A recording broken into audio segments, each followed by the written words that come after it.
Remember, it's a sin to kill a mockingbird. It's easily one of the most recognizable lines in modern American literature. But what does it actually mean? And how in the world did a story about a sleepy, small southern town become this massive, enduring, and honestly sometimes deeply controversial cultural phenomenon?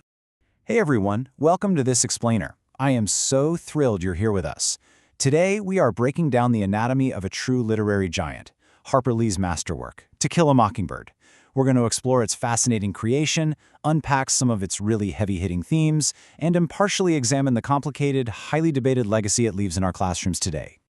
All right, let's take a quick look at our roadmap. We're starting with the origins of a classic, then stepping inside Macomb County, exploring the themes of the South, measuring the Atticus-Finch effect, and finally examining the controversies and modern critiques. Okay, kicking things off with Part 1, Origins of a Classic, from Monroeville to Macomb. It's kind of crazy to think about, right? Harper Lee wasn't some seasoned career author when she started this massive project. She was actually just working as a reservation clerk for British Overseas Airways Corporation up in New York City. She literally wrote in her spare time until her friends graciously stepped in and funded a year off for her to write totally uninterrupted. She eventually handed over a manuscript that her editor, Tay Hohoff, described as more of a series of anecdotes than a fully conceived novel. But over 2.5 years, Hohoff expertly guided Lee, shaping those loose fragments into the highly polished novel that would publish in 1960 and almost immediately win a Pulitzer Prize. Now, what's really fascinating here is how directly Lee drew from her own childhood reality to build her fiction. She basically looked right out her front door. Her own father, Amasa Coleman Lee, was an attorney who had once defended two black men, heavily inspiring the iconic Atticus Finch. And that quirky, hyper-imaginative friend Dill Harris modeled directly on Lee's real-life childhood next-door neighbor who just so happened to be future literary superstar Truman Capote. Her hometown of Monroeville became the fictional Macomb, and the tragic storyline of Tom Robinson was influenced by the terrifying real-world racial injustices of the Jim Crow South, specifically the horrific Scottsboro Boys trials and the murder of Emmett Till. She took these intense, very real elements and transformed them into enduring fiction. Moving right along to Part 2, Inside Macomb County, Plot and Style Highlights. So you often hear this book called a legal drama, but fundamentally, it is a Bildungsroman, which is just a fancy literary term for a coming-of-age story.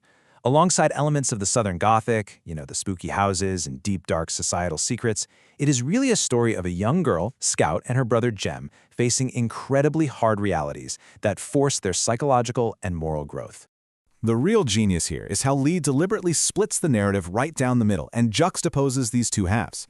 On one side, we've got the innocent childhood mystery, the kids' terrifying, almost ghost story-like fascination with their reclusive neighbor, Boo Radley. But on the other side, we have the crushing adult reality, the heavy, literal life-or-death stakes of the Tom Robinson trial. By using the naive child's eye lens of Scout to view both of these things, Lee manages to expose the sheer, heartbreaking absurdity of deep-seated adult prejudice. Actually, there's this great quote from author Alan Gerganis that perfectly captures what critics call Lee's tactile brilliance. It is incredibly difficult for a writer to balance these two worlds. She seamlessly blends the simple, sensory observations of a scrappy kid playing out on the street with incredibly dark, vastly complicated adult situations involving the justice system. It creates this almost cinematic storytelling style that just pulls you in completely. All right, on to Part 3, Themes of the South. Let's deconstruct the meaning of it. So obviously racial injustice is the most prominently discussed theme, but man, this novel is incredibly multi-layered. Lee explores rigid class distinctions and the Southern caste system, showing how families like the Cunninghams and the Ewells are treated entirely differently even though they both live in severe poverty. She redefines true courage not as a man holding a gun, but as fighting a losing battle simply because it's the right thing to do. She also zeroes in on restrictive gender roles, with Scout being constantly pressured to ditch her tomboy ways and conform to the strict ideals of a Southern lady. And underlying the whole shebang is this massive, unavoidable tension between the formal written laws of the courthouse and the unwritten, deeply prejudiced social codes of the town itself. And all of these themes really anchor on the book's title and central metaphor. Atticus tells his kids they can shoot blue jays all they want, but it's a sin to kill a mockingbird, simply because they don't do anything but sing their hearts out for us. It perfectly symbolizes the careless, deliberate destruction of the innocent. This tragically mirrors the fates of both Tom Robinson, who gets destroyed by the town's racism, and Boo Radley, who is destroyed by the town's cruel gossip. Which brings us to Part 4, the Atticus Finch Fact, where we'll quantify this book's massive success. 30 million. Just let that sink in for a second. That is the sheer scale of this novel's reach. It has sold over 30 million copies worldwide. It's been translated into more than 40 languages. And remarkably, since it was first published way back in 1960, it has literally never been out of print. And honestly, the milestones just keep piling up. It won the Pulitzer Prize for Fiction in 1961. The very next year, it was adapted into an Oscar-winning film where Gregory Peck perfectly captured the spirit of Atticus Finch, cementing the story into our global consciousness. In 2007, Harper Lee was awarded the Presidential Medal of Freedom, and even decades after its release, it was still voted America's favorite book on PBS's The Great American Read, and landed in the top 10 of the BBC's Big Read. But then you have the impact of Atticus Finch himself. I mean, the guy became a literal folk hero. Countless individuals cite Atticus Finch as the specific driving reason they went to law school, viewing him as the absolute ultimate model of legal integrity. In fact, his cultural impact was so profound that in 1997, the Alabama State Bar erected a real-life monument in Monorailville dedicated to this entirely fictional character. No way, right? Finally, Part 5, Controversies and Modern Critiques, looking at some evolving perspectives. So, here's the big question we've got to ask ourselves today.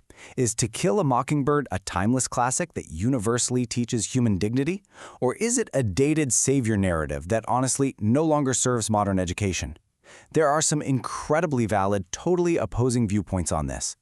There's this fascinating duality to how the book is received today. On one side, it has been heavily praised by civil rights leaders like Andrew Young, who said it inspires hope and acts as an instrument of humanity, forcing readers, particularly white Southerners at the time, to actually question their society. But on the flip side, modern critics point out its white savior complex. They argue that the story marginalizes its black characters, treating them as one-dimensional victims, completely centers the narrative on white morality, and indulges in some pretty heavy classist stereotyping against poor rural characters.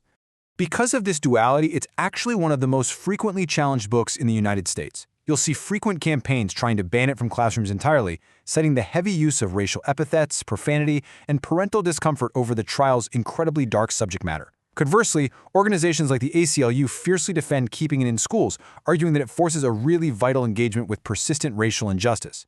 Ultimately, the classroom debate centers a lot on demographic impact. While the novel historically has a very positive, eye-opening impact on white readers, educators note it can be a really frustrating and demoralizing read for some black students.